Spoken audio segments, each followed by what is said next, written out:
Tra le tante iniziative fatte ieri in occasione della giornata internazionale per l'eliminazione della violenza contro le donne, quella svolta anche presso l'Istituto Rita Levi Montalcini di Agrigento, il dirigente scolastico Luigi Costanza ha voluto ricordare il ruolo della donna nella società attuale, sottolineando come essa va rispettata e celebrata ogni giorno. Poi ha anche fatto riferimento a una sua esperienza personale di tanti anni fa, quella relativa ad Antonella Ferro, una sua amica di Raffadali, giovane ragazza uccisa dal suo fidanzato, un sergente dell'esercito, accoltellata sotto casa sua.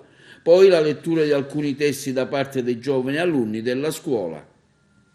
Deve essere ogni giorno il rispetto massimo per la donna che rappresenta la nostra società, rappresenta il nostro futuro, rappresenta l'essenza stessa di noi esseri umani.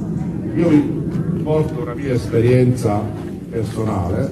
Quasi 30 anni fa una mia amica, Antonella Ferro, per me che a Raffadara abbiamo fondato questa associazione, che ci deve essere sempre il massimo rispetto, ci deve essere la tolleranza, e una donna si vuole bene se si ama, ma non con le armi della violenza, non con le armi con la pistola, uccidendo. La si ama semplicemente, la si vuole bene veramente. Allora da lì e da questa scuola deve partire questo messaggio.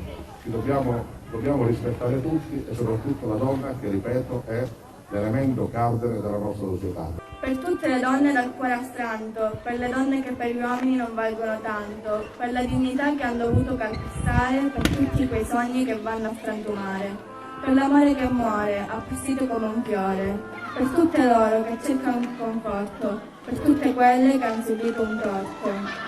A loro è dedicata questa giornata, a loro vogliamo donare questo sorriso, per vederlo spuntare sul loro viso. Giovane presto fidanzata, poi incide il proprio nome sulla sua fronte. La brutale aggressione al termine di un violento litigio. Dopo aver afferrato per la gola la ragazza, il 19enne l'ha massacrata di botte, fratturandole la mascella. Mentre la vittima giaceva priva di sensi, il giovane le ha inciso sulla fronte il proprio nome.